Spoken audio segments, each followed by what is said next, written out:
अस्सलाम वालेकुम वरहमतुल्लाहि वबरकातुहू। दोस्तों अली हसन अब्बासी किताब आहे हूॾो थी हू ॾींहुं। लेखक सैयद असामुद्दीन राशिदी क़िस्त 43। मदरसे दारुल हुदा ठेड़ीअ जे मुनासिबत सां कई ॻाल्हियूं यादि अची पियूं आहिनि। सिंध जा शहरी मदरसा, ॻोठाणा मकतब, मुला मकतब, मस्जिदुनि जे नुखुनि ते आमदनामूं, वायो टिवायो पढ़ाइण, करीमा, यूसुफ ज़ुलेखा, गुलिस्तान ऐं बोस्तान, सिकंदर नामो ऐं बहादुर, दानिश जा सबक, उन दौर जा उस्ताद आलिम, पढ़ण ऐं पढ़ाइण जो ढंग ऐं तरीक़ो, मदरसनि ऐं मकतबनि जो नमूनो ऐं निज़ाम, तालीम जो मतिलबु ऐं मक़सदु, उहे सभु अहिड़ा उनवान आहिनि जिन ते कई वाक़िया यादि अचनि था। कहिड़ा करे कहिड़ा कजनि, उन लाइ जुदा दफ़्तर दरकार आहिनि। उन दौर में घणो करे सिंध जे हर शहर बल्कि हर ॻोठ, वाण ऐं वस्तीअ में वॾा मदरसा ऐं नंढा मकतब हूंदा हुआ, जंहिंजा उस्ताद पंहिंजे पंहिंजे दौर में न छड़ो इल्म जा अकाबर हुआ बल्कि इरफ़ान ऐं तरीक़त जा साहिब बि हूंदा हुआ। निहायत पाकबाज़, पाक तैनत, सही सूरत में दीनी बुज़ुर्ग ऐं नूरानी ख़ूबियुनि ऐं ख़सलतुनि जा मालिक, जंहिंजे ॾिठे ऐं जन सां सोबत कंदे इंसान खे अलाह ऐं रसूल जी यादि अची वेंदी हुई। अॼोकनि मानिर मुल्हनि खे ॾिसी ग़लति फ़हमीअ में मुब्तला थियणु न घुरिजे। उहे के सूखड़ियूं ई और हुयूं। केतिरा बुज़ुर्ग हिन दौर या हिन खां थोरो अॻु वारे ज़माने में अहिड़ा थी गुज़रिया आहिनि, हूंदा उहे जेकॾहिं सिंध खां ॿाहिरि हुजनि हा त अॼु मौलाना हुसैन अहमद मदनी, अब्दुल कलाम आज़ाद, शिबली ऐं सलमान नदवीअ खां ॿ क़दम अॻु लेखिया वञनि हा। लेकिन छाकाणि त उहे हिन गोशाइते ऐं बदकिस्मत मुल्क में रहिया, तंहिं करे घर जो पीर चुल्ह जो मारिग थी विया। अॼु कनि जा नाला दिलि ते तरी अचनि था, सुभाणे उन्हनि नालनि ॿुधाइण वारो बि कोन मिलंदो। हीअ सिंध जो अगरचे ज़वाल ऐं ग़ुलामीअ जो दौरु आहे, उन हूंदे बि सवें सूरतूं अहिड़ियूं आहिनि जंहिंजी सीरत सहाबनि जहिड़ी पई लॻे। केतिरा जीअरा आहिनि के कुझु साल अॻु राह रबानी वठी विया, लेकिन आउं पाण खे ख़ुशकिस्मत सम्झां थो जो उन्हनि बुज़ुर्गनि मां केतिरनि जी न छड़ो ज़ियारत नसीब थी बल्कि संदन ख़िदमत गुज़ारीअ जी सआदत पिणु नसीब थी। इंसान वेसर जो घर आहे, कंहिंखे यादि करे कंहिंखे कजे। तंहिं हूंदे बि जेके नाला दिलि ते तरी आया आहिनि तन भलारनि जी फ़हिरिस्त ख़ुदि का थोरी कान आहे। मसलन हिकु मौलाना हबीबुल्लाह पुराणे देरे वारो, ॿ मौलाना ख़ुश मोहम्मद साहिबु मीरोखाणी, बुज़ुर्ग आलिम ऐं निहायत नेक ऐं शरीफ़ नफ़्स इंसान, मुंहिंजो शफ़ीक़ ऐं महिरबान हो, ताज़ो 1977 ईस्वीअ में फ़ौत थियो आहे। टे हाफ़िज़ मोहम्मद सिद्दीक़ भरचूंडी शरीफ़ वारो, पीर साईं रोज़े धणीअ जे सिलसिले सां तालुक़ हुयनि, पीरीअ मुरीदी ऐं सजादे जो साहिब हो। चार मौलाना हबीबुल्लाह काणियुनि वारो, मशहूरु हो, मूंखे ने कोन ॾिठो। पंज मौलाना ग़ुलाम उमर जतोइन वारो, बेहद मशहूरु ऐं मदरसे जो साहिब हो।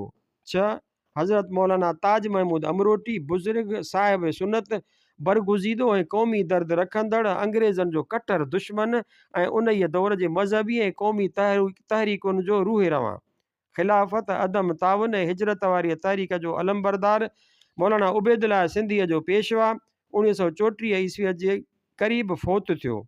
औलाद कोन हुयनि। संदन भाणे जो मियां निज़ामुद्दीन सजादा नशीन थियो, जेको असांजो शख़्सी दोस्त हो।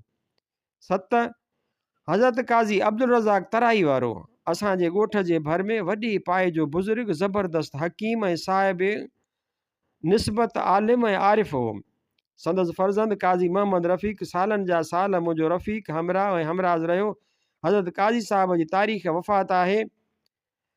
आह अज़े रेलते बलीग ज़मान, साहिबे शरय रे ज़ुल एहसान, आलिम बे बनज़ीर ख़ाइफ़ हक़, ज़ाहिदो रासित गो खलीक लिसान, जुज़ खुदा वंदे खुद नुमी आवर्द, रविये दिल रा बख्वाहिश इंसान, दर फ़ज़ाइल उलूम दीन हुदा, बेगुमान बोदो सानिये नुमान, आरिफो जिंदा दिले जमील सिफ़ात, आमिर अर्फ नाहे अल तुग़यान, मौलवीज़ उलूम अब्दुल रज़ाक, रुकन इस्लाम फ़ख्र अहले ईमान, हाजी व हाफिज़ व हुदूदुल्लाह, गैर हक़ अज़ कसे नाखवास्त अमान, वारी हसरत जे इंतकाल चनीन, आलम बेबदल फ़कीह ज़मान, नक्त गुंजीना ए उलूम हुदा, रुफ़काए बे अदील पर अमान, रोज़ तरहेलिश दोशंबाए बोध, साबे अज़े में मुबारक रमज़ान,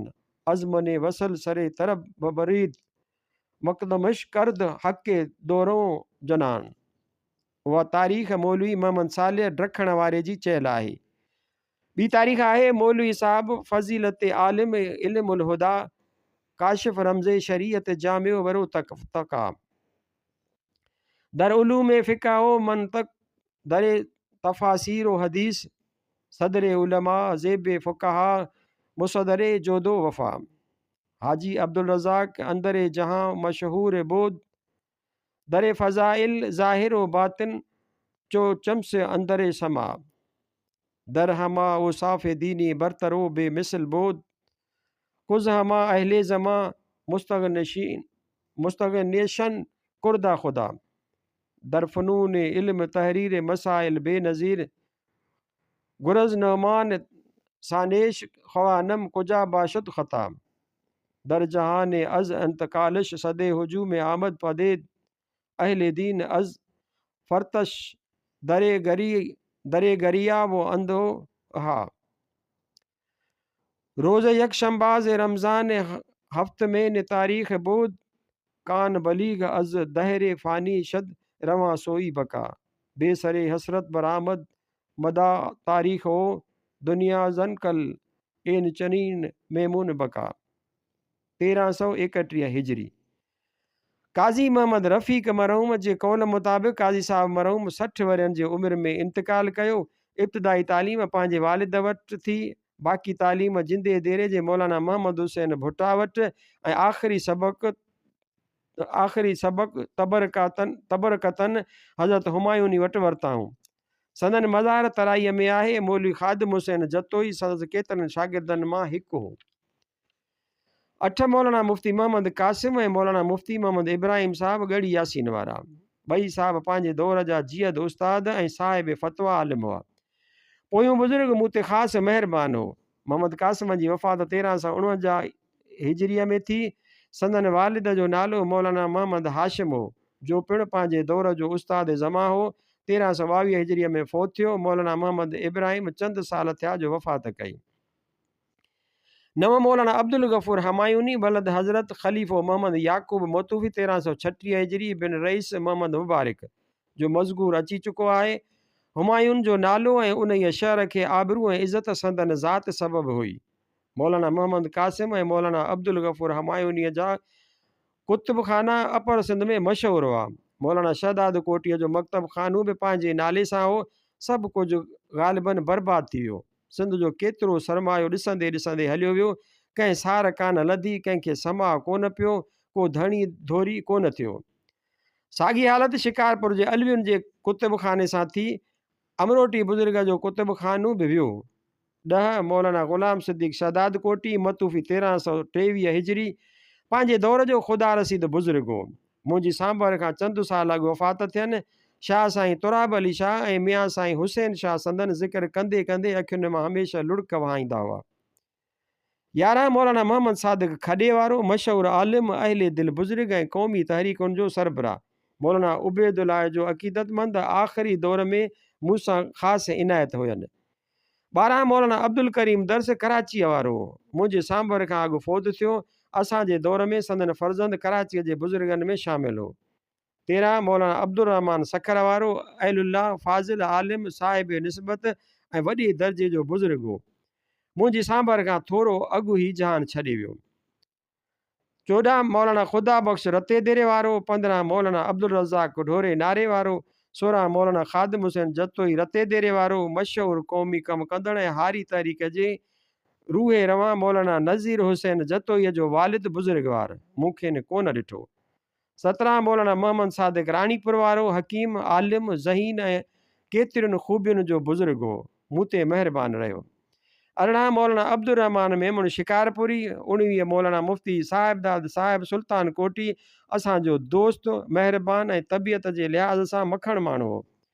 मौलवी अब्दुल्ला मदेजीअ वारो 20। 21 मौलवी अब्दुल्ला ॾखणनि वारो। 22 मौलाना कमरदीन इंडड़।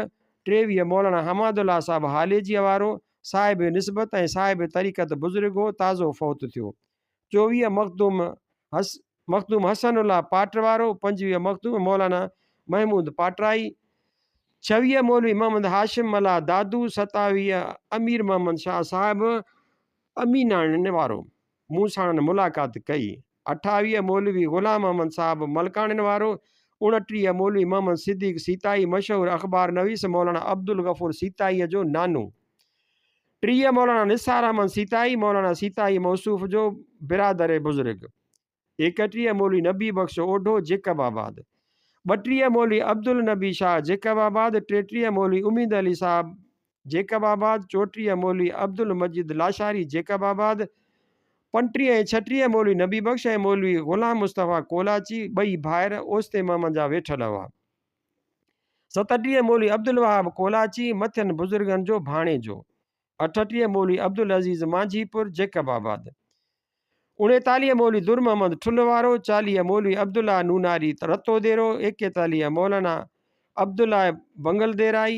42 मौलाना मीर मोहम्मद नौरंगी कंबर। 43 मौलाना करीम दाद ठोड़ी कंबर। 44 मौलाना ग़ुलाम मोहम्मद ठोड़ी कंबर। 45 मौलाना मोहम्मद आकिल आकिली शाइर ख़त्तात ऐं पीर साईं हिज़बुल्ला शाह तख़्त वारे जो मसाहिब। असां खेसि आख़िरी उमिरि में ॾिठो ऐं साणनि मुलाक़ातूं रहियूं। वटनि बहितरीन ख़ती किताब हुआ। ज़ेब आकिली संदन फ़र्ज़ंद आहे। 46 मौलाना गुल मोहम्मद साहब शहदाद कोटी मतूफ़ी 1306 हिजरी हज़रत मौलाना मोहम्मद सिद्दीक़ जन जो भाउ। 47 मौलाना मोहम्मद अज़ीम नसीराबादी। 48 मौलाना अब्दुल करीम कोर सुलेमान वारो कंबर। 49 मौलाना मोहम्मद सुलेमान थरड़ी मोहब्बत वारो। 50 मौलाना अब्दुल करीम डोकरी वारो। 51 मौलाना हबीबुल्ला नूनारी रतोदेरो। 52 मौलवी ग़ुलाम फरीद कंबर सिपड़िया। 53 मौलाना मोहम्मद इस्माइल ॾितल अबड़ो कंबर। 54 मौलवी अता मोहम्मद धिंगाणू महेसर। 55 मौलवी अब्दुल हलीम भंडगोठ। 56 मौलवी अब्दुल करीम सियाल वेठल लक बलोचिस्तान। 57 मौलाना अब्दुल्ला भुट्टो वसायो भुट्टो।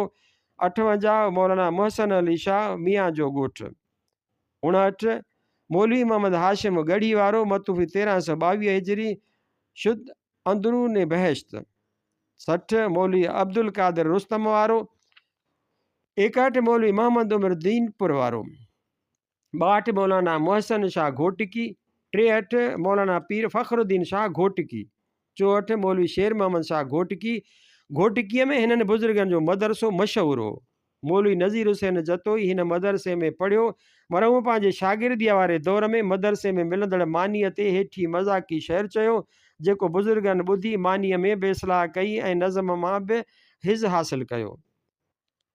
अज़ ग़िज़ा ए दाल रोटी कोन माशुद ढोलकी मैं सरायद अज तबरक सैयदाने घोटकी। सैयदा बहरे खुदा मिस्कीन हित न मार जाए। सैयदा बहरे खुदा मिस्कीन हित न मार जाए। दाल जे दरियाह मां बेड़ो ॿुॾनि जो तार जाए। पीर फ़ख्र दीन खे पैगाम ही पहुचाए जई। कणक जी मानी मिले भल दाल दग ते हार जा। मौलाना पाण लिखी ॾिनूं तारीख़ 13/3/1961 ईस्वी गढ़ी यासीन। 65 मौलवी नूर मोहम्मद आदिलपुरी। 66 मौलवी अब्दुल कादिर पंवारी शरीफ़ जो हज़रत अमरोटी जो उस्ताद। 67 मौलवी अब्दुल अज़ीज़ थरेचाणी। 68 मौलवी मोहम्मद इस्माइल घोटकी। 69 मौलवी खुदा बख्श भरिया रोड। 70 मौलाना शेर मोहम्मद खानगढ़ शरीफ़। 71 मौलाना हकीम फ़ज़लुल्लाह शिकारपुर हिन बुज़ुर्ग सां मरासिम रहिया। 72 मौलवी काज़ी मोहम्मद अज़ीम शिकारपुर बहितरीन कुतुब खान हुयनि। आख़िरी उमिरि में मूं साणनि मुलाक़ात कई पोइ सुतती जहान छॾी विया। 73 मौलवी अब्दुल करीम सूमरो शिकारपुर। 74 मौलवी अब्दुल रहीम अब्बासी मुफ्ती खैरपुर। 75 मौलाना मोहम्मद उस्मान बलोच कराची। 76 मौलाना नज़ीर हुसैन जतोई जलाली तखलुस मुंहिंजो दिलबर दोस्त क़ौमी कमु कंदड़ बेहद ज़रीफ़ुल तब ज़हीन ऐं हाज़िर जवाब मजलिस जो मोर बहादुर ऐं हारी तहरीक जे बुनियादी लीडरनि मां हो। ताज़ो वफ़ात करे वियो। हेठी सेहरफ़ी हारी हक़दार वारीअ जे तहरीक जे सिलसिले में संदन तसनीफ़ आहे। अलिफ़ उथी अॼु हारी तूं हिमत कर हिकु वारी तूं बार खणी थो बारी तूं तुंहिंजो आलम ते अहसान मर्द मुजाहिद कर मैदान। बे बुख ॾुख में घारी थो गणतियुनि में मन ॻारी थो कंहिंसां कीन पचारी थो पंहिंजे अंदर जो अरमान मर्द मुजाहिद। ॿिए बाकारियुनि बारसंदा नेणनि वाही नारसंदा पंहिंजा पधरा पारसंदा हरदम हैरत में हैरान मर्द मुजाहिद। पे पाली जग सारो तूं, पाण पीए ॾुध ॾारो तूं, की न करी वाधारो तूं, हर कंहिंजो तूं रिज़्क रसान मर्द मुजाहिद। बे भञ बुत बेकारीअ जो, ख़्यालु रख ख़ुददारीअ जो, नारो हण निर्वारीअ जो, ॿध संदरो साहे जोधा जवान मर्द मुजाहिद। ते तन खे तूं तिसया ॾींहुं सख़्त, तन खे तूं तिसया ॾींहुं सख़्तुनि में शब रोज़ रहीं, सख़्त सदाई सूर सहीं, सांढी सूरन जो सामान मर्द मुजाहिद। जीम जीअण जंजाल चवां, हीणो हारी हाल चवां, परवस थी पा माल चवां, वेढ़ा वरहन खां वेरान मर्द मुजाहिद। जे चुप तोखे की न खपे, छो नथी तुंहिंजी देॻ तपे, मारे वींदई कंध कपे, माठ में तुंहिंजो आ नुक़सान मर्द मुजाहिद। छे छॾ गफ़लत खे, ज़ाहिल कर तूं ज़िलत खे, हासिल कर हर इज़त खे, मुल्कनि में थिए तुंहिंजो मान मर्द मुजाहिद। हे हक़ पंहिंजा हासिल कर, ज़ोर ज़बर खे ज़ाहिल कर, कुश्ती सूरी साहिल कर, पाण थी पंहिंजो कश्ती बान मर्द मुजाहिद। खे खुरम खुशहाल हुजी, हरदम माला माल हुजी, हर कंहिंजो रखपाल हुजी, तुंहिंजो ताबे जुमिले जहान मर्द मुजाहिद। दाल दुखनि खां दूर गुज़ार, कान न कढ थी रह ख़ुददार, मूर न पंहिंजो पाण विसार, आज़ादीअ जो कर ऐलान मर्द मुजाहिद। ज़ाल ज़रो वीचार कयो, पाण नहीं लाचार कयो, गॾिजी सभु आचार कयो, आहे अव्हां जो मुल्क मकान मर्द मुजाहिद।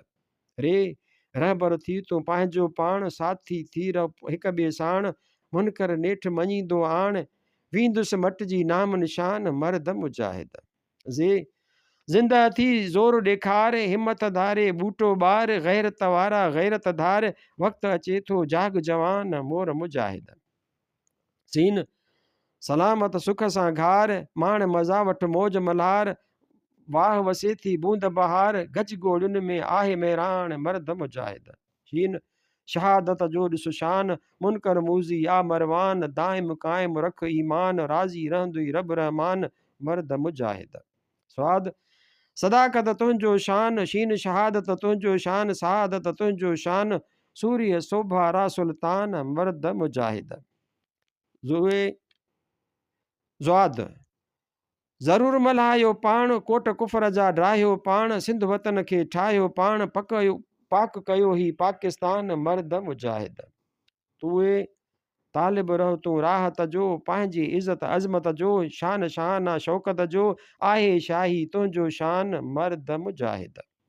ज़ुए ज़ालिम जो ज़ुल्म न सहो, ज़ुल्म कना आज़ाद थी रहो, ॾींहं ॾुखिया थी टे या ॿ, हरदम हूंदे तूं शादान मर्द मुजाहिद।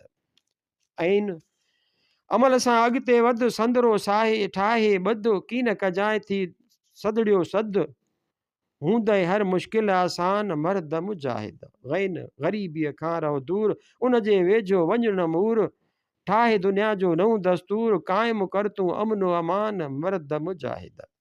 फे फरहत सां वक़्तु गुज़ार, घर में अन जा अण, फरहत सां वक़्तु गुज़ार, घर में अन जा आणे अंबार, लहू हर कंहिंजी सार संभार, हर को तुंहिंजो आ महिमान मर्द मुजाहिद। काफ़ कमाल जो वक़्तु आहे, वक़्तु बि नाज़ुक सख़्तु आहे, जाॻियो तुंहिंजो वक़्तु आहे, वक़्तु आहे तुंहिंजो बेपायान मर्द मुजाहिद। गाफ़ गुज़र औकात ॾिसो, हारिन जा हालात ॾिसो, माहिरिन जा महलात ॾिसो, इज़त तां कर सिर क़ुर्बान मर्द मुजाहिद।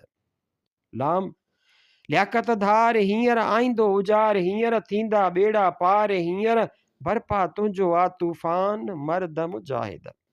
मीम मुजाहिद मर्द थियो, हिक ॿिए जा हमदर्द थियो, हरदम फातिह फ़र्द थियो, जग में जारी कर फ़रमान मर्द मुजाहिद। नून नज़ीरा नासियो तूं, ॻाल्हि कई आ वाज़ियो तो, थींदे आख़िर फातिह तूं, छाहे ज़ालिम जो ज़िंदान मर्द मुजाहिद। वाह वधायो विख अॻे, वेरी थो हर वक़्तु वॻे, भाड़ियो भॼंदो चोट लॻे, सट न सहंदो ही मरवान मर्द मुजाहिद। हे हारी हक़दार चवां, मुल्क संदो मुहदार चवां, हाकिम ख़ुदि मुख़्तार चवां, जंहिंजो आहे आला शान मर्द मुजाहिद। या यकदम तैयार रहो, हिम्मत सां होशियार रहो, हाणे ख़ुदि ख़ुददार रहो, दाइम काइम रख ईमान मर्द मुजाहिद। 76-77 कलात रियासत में कटवारनि जो ॻोठु आहे, जितां जा आलिम सॻोरा मशहूरु ऐं केतिरनि सिंधी बुज़ुर्गनि जा उस्ताद हुआ, जहिड़ोक मियां मोहम्मद हसन मतूफ़ी 1350 हिजरी, वल्द हज़रत मियां ताज मोहम्मद मतूफ़ी 1310 हिजरी ऐं मियां मोहम्मद पनाह मतूफ़ी 1348 हिजरी, वल्द मियां ताज मोहम्मद शहदाद कोटी बुज़ुर्ग ऐं ॻढ़ी यासीन वारा आलिम संदन मुअत्तक़द ऐं शागिर्द हुआ। 78 मौलाना ताज मोहम्मद साकिन ताज लाशारी बलूचिस्तान। 79 मौलवी मोहम्मद अशरफ बलूचिस्तान। 80 मौलाना अब्दुल्ला रतेदेरे वारो। 81 मौलाना करीमदाद साकिन टोड़ी। 82 मौलाना फ़कीर मोहम्मद कारड़ाई। 83 मौलाना मोहम्मद बचर लाड़काणू। 84 मौलाना जमालुद्दीन सोबतपुरी जेकबाबाद। 85 मौलाना अब्दुल वहाब कोलाची। 86 मौलाना अब्दुल रऊफ़ खानपुर। 87 मौलाना मोहम्मद इस्माइल साहब ॻोठु शाहिली। 88 मौलाना मोहम्मद मुबारक मियाँ जो ॻोठु। 99 मौलाना लुत्फ़ुल्लाह यूसुफ कोठी। 90 मौलवी मोहम्मद उस्मान करन। 91 मौलाना इनायतुल्ला आगरो। मियाँ मोहम्मद हसन कटवारीअ खां वठी 91 नंबर ताईं मौलाना मोहम्मद हाशिम ॻढ़ी यासीन वारे जा शागिर्द हुआ। 92 मखदूम मोहम्मद सालिह पाटराई। 93 मौलाना मोहम्मद हसन साहब हैदराबादी। 94 मौलाना अताउल्ला साहब फ़ैरूज़ शाही। 95 मौलाना अब्दुल सत्तार रुस्तम वारो। 96 मौलाना अब्दुल कादिर साहब पंवारी। हेठियां शागिर्द मौलाना मोहम्मद कासिम ॻढ़ीअ वारे जा हुआ। 97 मौलवी अहमद साहब मकरानी शहर तिब्बत पंजगूर। 98 मौलवी वली मोहम्मद मिठड़ी। 99 मौलवी अब्दुल हलीम खड़क सिबी। 100 मौलवी मोहम्मद हसन मकरानी। 101 मौलवी सदरदीन सोबतपुरी। 102 मौलाना नसीरुद्दीन कंडो। 103 मौलाना अब्दुल रऊफ़ कंडो। 104 मौलाना मोहम्मद हुसैन साहब ख्वावड़ मुदीर अखबार अल हनीफ जेकबाबाद। 105 मौलाना मोहम्मद मूसा जेकबाबाद। 106 मौलाना मोहम्मद पनाह जेकबाबाद। 107 मौलाना अब्दुल्ला भांडी कुबे वारो। 108 मौलवी अब्दुल सत्तार रताई। 109 मखदूम मौलवी शफ़ी मोहम्मद पाटराई। 110 मौलवी अब्दुल रहमान नाड़िया वारो। 111 मौलवी बदरुद्दीन ड्रखणन वारो। 112 मौलवी मोहम्मद हारून बलोचिस्तानी। मौलाना मोहम्मद कासिम ॻढ़ी यासीन वारे जा हेठियां आलिम मुआसिर हुआ। 113 मौलाना ख़ादिम हुसैन भलेॾिणो आबादी। उन भलेॾिणो आबादीअ लाइ मौलाना नज़ीर हुसैन जतोईअ चयो आहे, भलेनाबाद जा कोड़ा करेला ॾियनि था तेल में साड़े सवेला। 114 मौलाना अता मोहम्मद साहब महेरी। 115 मौलाना अब्दुल रहमान साहब धामराही। 116 मौलाना ग़ुलाम उमर सोनू जतोई। संदन बिरादर मोहतरम हज़रत मौलाना मोहम्मद हाशिम जा शागिर्द हेठियां बुज़ुर्ग आहिनि। 117 मौलाना अब्दुल बाकी हमायूनी। 118 मौलवी जान मोहम्मद महर शिकारपुर। 119 मौलवी अब्दुल अज़ीज़ मुदरस मदरसा अनवार उलूम शिकारपुर। 120 मौलवी अब्दुल रहमान पंवर खैरपुरी। 121 मौलवी यार मोहम्मद चनू सेवण। 122 मौलवी मोहम्मद अली ख़तीब जेकबाबाद। 123 मौलवी मोहम्मद सोबत ख़ान जेकबाबाद। 124 मौलवी अमानुल्ला शिकारपुरी। 125 मौलाना अली मोहम्मद काके पोटरो बेहद ज़हीन दिलचस्प गुफ्तगू जो साहिब निहायत बज़ला संज ऐं शानदार उस्ताद हो। मुंहिंजो दोस्त हो। अरमान आहे जो जवानीअ में फ़ौत थी वियो ऐं संदसि सोबत ऐं मुहबत जो घणो हिज़ हासिल थी न सघियो। ठेड़ीअ जो नालो आयो त हज़रत मौलाना हबीबुल्ला साहब ऐं संदसि बिरादर खुर्द मौलाना अज़ीज़ुल्ला साहब जूं सुहिणियूं ऐं बुज़ुर्गाना सूरतूं अखियुनि अॻियां अची वियूं। हिकु वॾो ॿियो नंढो, लेकिन इल्म में ॿई हिकु जहिड़ा बरख ऐं अकाबर, इख़लाक़ ऐं मुहबत जा मुजस्समा, शराफ़त ऐं नेकीअ जा नमूना। पंहिंजा बेहदि महिरबानी ऐं उन्हनि जी इनायत करे दारुल हुदा ठेड़ी गोया मुंहिंजो पंहिंजो ॿियो मर्कज़ हो। मौलवी सैद मोहम्मद अली शाह ऐं हाफ़िज़ अब्दुल हमीद ॿई उतां जा फ़ारिग़ुल तहसील आहिनि, जन अपर सिंध बल्कि समूरी सिंध में इल्म जी रोशनीअ सां गॾु क़ौमी जागरता बि पैदा करे छॾी। हाफ़िज़ अब्दुल अमीन साहब असुल अरोड़ जी ख़ाक पाक ऐं तारीख़ी ख़मीर मां पैदा थियो। मदरसे मां निकितो त इल्म ऐं क़ौमी ख़िदमत जो जज़्बो खणी कमाल कैप मथे में कमाल कैप मथे में थुल्हो वंगूड़े वारो लकुणु मुठ जेॾी सुंहारी रखी, खादीअ जा लटा पायो, खिलंदो ॾाढियां टहकरींदो अची सखर में पहुतो। अचण सां जागीराणी पाड़े में प्रेस कढियाईं। अब्दुल रहीम खरल जेतोणीकि बाद में अंग्रेज़ी पढ़ी वकील थियो, लेकिन पहिरियों उन मदरसे में अरबी पढ़ी हुआईं। उहो बि सखर में हो। असां टिनी गॾिजी अल मीनार नाले माहवार रिसालो कढियो, जंहिंखां पोइ जंहिं हफ़्तेवार अख़बार जी सूरत अख़्तियार कई। सभ खां पहिरियों हाफ़िज़ ई आहे जंहिं पंहिंजी प्रेस में मुंहिंजूं लिखियल चोपड़ियूं अफ़साननि जूं शाया कयूं, जन खे आउं उन ज़माने में किताब ऐं पाण खे उन्हनि जे करे मुसनिफ़ सम्झंदो हुयुसि। हाफ़िज़ मुफ़्ती हबीबुल्लाह ॿाहिरि घटि निकिरंदो हो, लेकिन मौलाना अज़ीज़ुल्लाह साहिबु क़रीबन हर महीने असां सां चार चश्मी करे सखर ईंदो रहियो। चंद साल थिया जो ॿई बुज़ुर्ग हिक ॿिए पुठियां रब ॾांहुं राही थिया। मदरसो मौजूदु, लेकिन उहे सूरतूं हलियूं वयूं। मदरसे दारुल ठेड़ीअ खां सवाइ सिंध में ॿिया बि केतिरा ई मदरसा उन वक़्तु दीनी ख़िदमत करे रहिया हुआ। हमायून, सुल्तान कोट, सिजावल, मुला कातियार, शहदाद कोट, गढ़ी यासीन, रुख वग़ैरह जा मदरसा, देवबंद, फिदवी ऐं जामिअल अज़हर जे कड़ीअ जा मदरसा हुआ, जन मां निकितल शागिर्द पंहिंजे पंहिंजे फ़न में सचपच त यगाना ऐं यकता रोज़गार रहिया आहिनि।